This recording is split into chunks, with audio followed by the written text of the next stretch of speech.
What's going on? Welcome back to Real World Tool Reviews.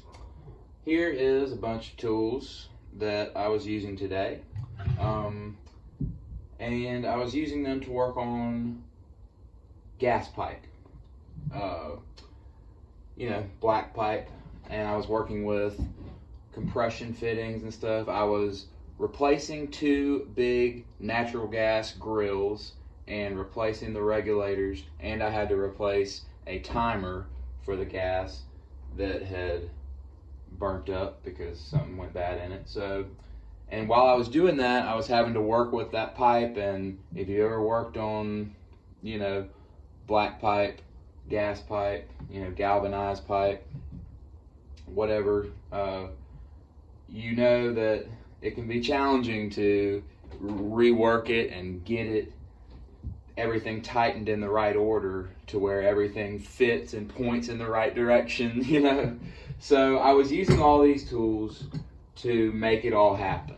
And I decided I wanted to bring this stuff in here and clean all the damn pipe dope off, because I don't mind my tools getting dirty, but I don't like pipe dope sitting on them because pipe dope is just nasty stuff. I don't like it being on my tools. So I'm just coming in here to clean off the pipe dope. And I had some experiences today, and I actually briefly tried to use some tools that have appeared in some other videos, these guys here, and I'm just going to tell, I figured it would just be a good time to talk about what I like for turning pipe, and I used all this stuff for various different things while I was making this all happen today, and I figured I'd just ramble about it, see if you guys care.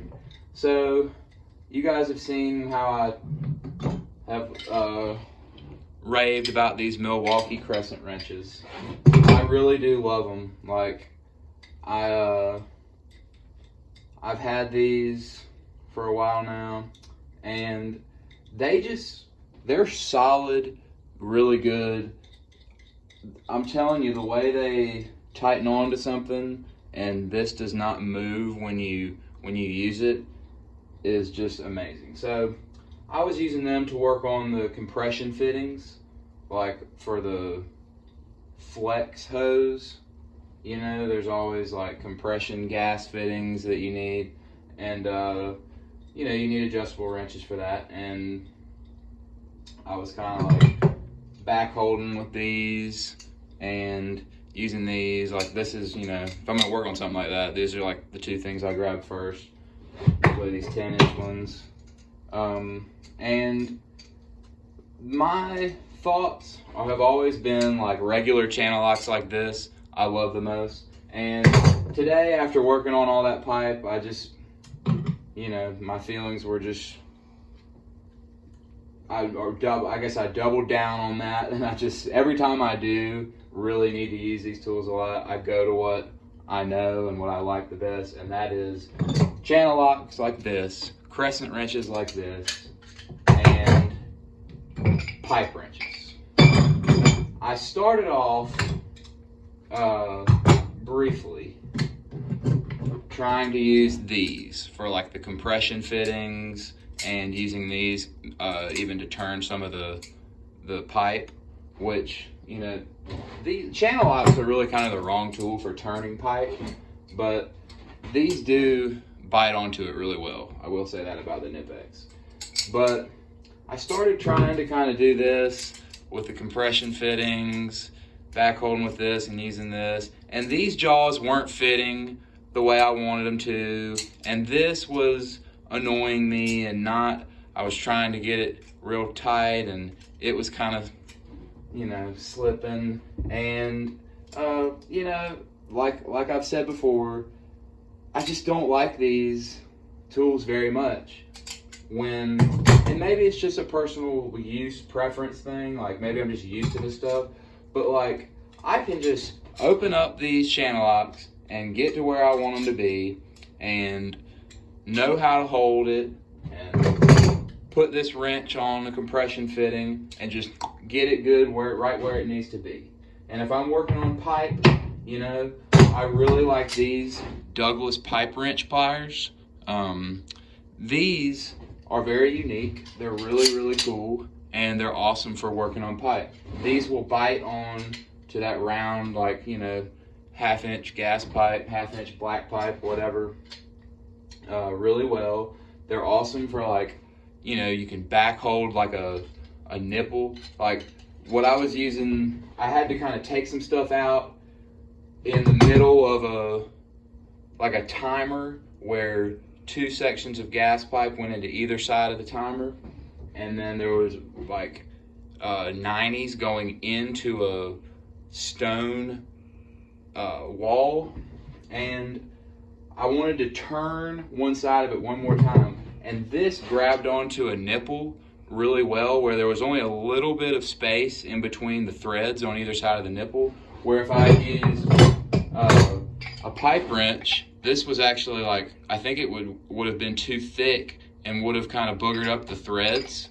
So this is a little bit slimmer, and this fit on that nipple, and I could grab it, and then I grabbed the elbow and kind of turned it whole thing with this pipe wrench.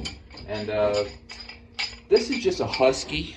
It's just a Husky, but it's an aluminum pipe wrench, and aluminum pipe wrenches are awesome. This Husky one's good. I mean, I really like it. I haven't had it that long. It's the first aluminum one I've ever had, and it's just great. I mean, it was cheap. Like rigid 14-inch aluminum pipe wrenches, I don't know what they go for. I think maybe 30 or 40 bucks, maybe, or maybe even more than that. But I think this one was 20, and it's really been serving me well. You know, so if I need to really crank on some pipe, I usually grab these 2 things. And then I did use this briefly in one little spot just to snug something up in kind of a tight place under there. And it was like a big cutout island, outdoor island, where I was putting this gas grill. Anyway, just to get on something real quick, I used this little 10-inch pipe wrench. I paid $2 for this, or maybe $3. I think it was $3. I paid $3 for this at an estate sale not too long ago. And I mean, look at those awesome, the teeth are like fine. This is like toolbox damage. Like, I think this was sitting in somebody's toolbox for years and years and years, but really didn't get used a whole lot. So it's just for $3. Hell yeah. So anyway, I'm just coming in here cleaning off the pipe dope on my tools and kind of shooting the shit in the shop, but I wanted to just go over some of my all-time favorite tools here. If you need to work on pipe, you can't go wrong with these things here, these things here, and these things here. If you need to turn some pipe, just get these, and they will not fail you. Now, if you got used to this type of stuff, if you really got used to it, I'm sure you could do it with great success. But I just don't think, it's overcomplicated. You're overcomplicating your life if you're using these, I think. Especially these. These, they're good. Like, they're good, and they do bite on round pipe well. But if you're working on gas pipe, I would much rather use a pipe wrench anyway. And back hold with one of these. Or sometimes, or, you know, with this. Or sometimes 2 pipe wrenches. But, you know, turning pipe and getting it tight enough for a gas line to make sure gas doesn't leak is important. And I like having tools that I'm comfortable using, and I know how they work, and they work the same every time, and they hold up great, you know. So that's why I like these. These are my pipe tools. I love them. I was using them a bunch today, and now I'm just cleaning off dope. Now they look nice and pretty again. So anyway, thanks for watching.